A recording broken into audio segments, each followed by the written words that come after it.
Okay, so I don't want this to be like too like, hi, welcome to my channel. I'm here, I'm back.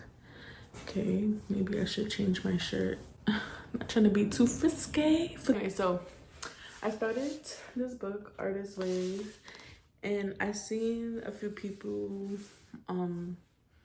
do it. I was watching a video of someone just reflecting on it, and I was like, what's a better way than to keep myself accountable than is to make a video about it? Duh. Hopefully I'm not talking too low.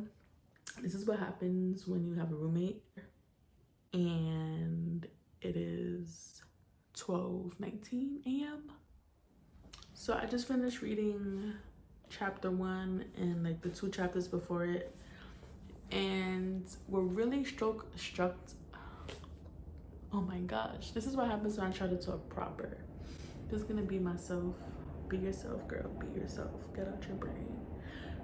What really caught my eye basically was when they were talking about, I said they, her name is Julia.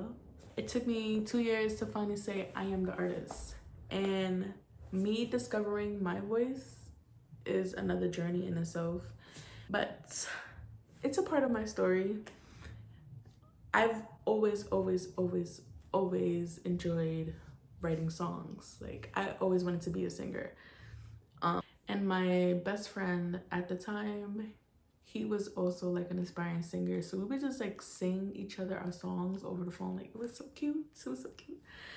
And then when I was 15, I still had this dream of singing. And I used to even sing. I sang in my granddad's church, a Christian Pentecostal church. Now, if you're not Pentecostal, you don't understand. Like, I was singing No Scrub to a room full of people with long skirts, not shaving their legs because it's against the Bible. Different conversation. No, won't talk about that. Okay. Ooh, girl.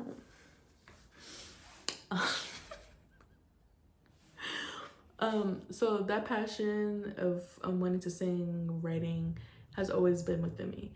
So at 15, I was like, I'm gonna go to American Idol. And my dad was like, okay, you can go. I'm gonna let you go so you can see. And I told my friend, I said, my dad said I can go, but he said, you know, I don't want you to embarrass yourself. I'm gonna tell you that. And my friend goes like, you know, I support you and I love you, but you know, I don't think you're ready to go. Something along the line. Like, he didn't say like, no, you can't sing. You know, he said it nicely. And I remember that broke my heart because this is the person that when we were like 8, we were just like singing to each other and writing stories and reading it to each other. This is my creative like partner, you know? And I was so heartbroken. And that day I was like, okay, I can't sing. Like, this person that I trusted, that never judged me, like I knew like they wouldn't want me to embarrass myself, right? And they was like, you can sing. I mean, that's how I took it, right? So if I started going into poetry, I just said, okay, like, my best friend said I can't sing, like, I can't sing. My dad basically, like, he didn't say it directly, but he said it, right? So I lost all that hope, right? All those things, those were like my villains. And going back to the book, they speak about like, I had to write out, affirmations and then flirts. So one of my affirmations were, I'm able to be wealthy and make art. I can be an artist full time and be happy. I am a talented poet and rapper. Right? Those are like the affirmations, and the blurs are supposed to be like the negative thoughts you hear in your head. You'll never make it. You're being unrealistic. No one wants to listen to your music. You can't read music. You're offbeat. And I was thinking like, who gave me these beliefs? And as I'm talking about my story as an artist, I think about that time where I decided to give up. And it was like, oh my God, I don't know why I'm getting emotional. I never really thought about it.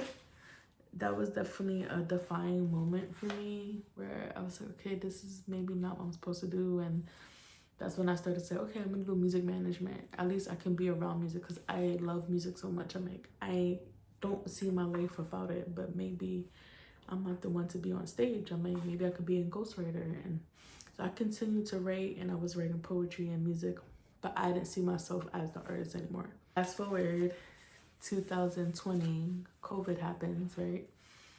And it's very complex.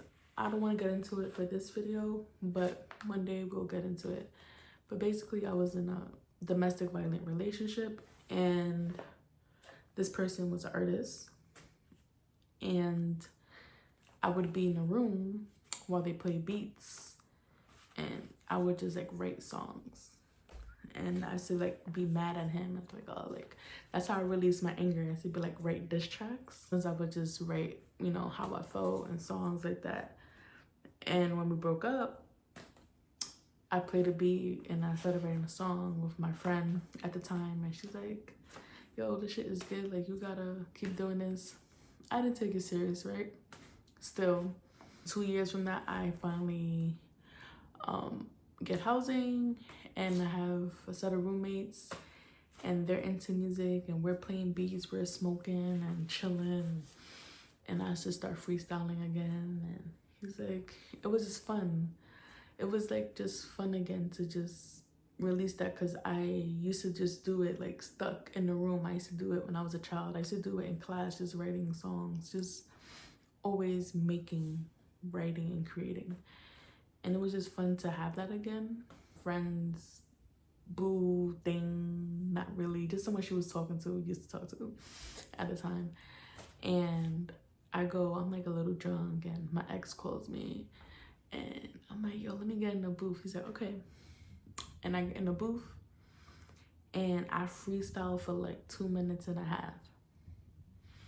And everyone was like shook. Like even I was surprised because I was so nervous. That's the first time I ever was in a studio.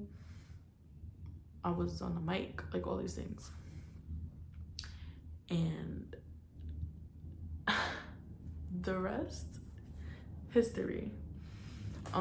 After that, I'm like, you know what? Maybe I should take this more seriously. Like, you know, maybe I should like try to write a song. So I started to like write songs, and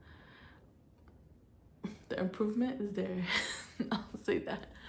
But 2 years later, I have more than like, I think 5 songs out, like 5 songs professionally recorded, and now I'm starting to see myself as an artist. I am an artist, not starting, I am an artist, okay?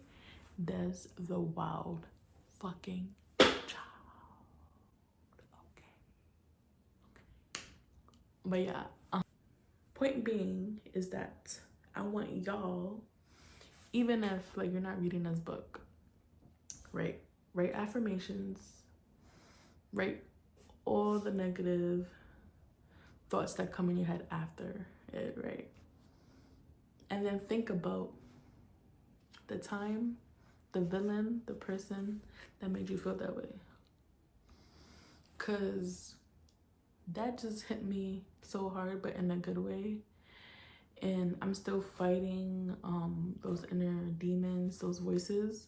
I've definitely come a long way, even with me releasing, performing. Like so many accomplishments I have achieved, and still more to come. But I still feel like there's things blocking me and my full artistry, and in general, for anyone, even if you're not a creative. Our self-critic is preventing us from the happiness that we're searching for. On that note, I just want to thank anyone who watched this video, if you stayed to the end. I'm so excited to share y'all this journey of me doing Artist Way. Like I really want to keep myself accountable, so this is how I'm keeping myself accountable. Tomorrow I have to wake up 30 minutes before my morning routine to journal 3 pages, which is going to be the biggest challenge for me because sometimes I like stay up all night. If you're still subscribed to me after all these years, shout out to you. And I'm excited to have you guys join my new journey. Got my music. Thank you very much. Check out my TikTok if you want to see me be chaotic. And stay on my YouTube channel if you want to feel my heart.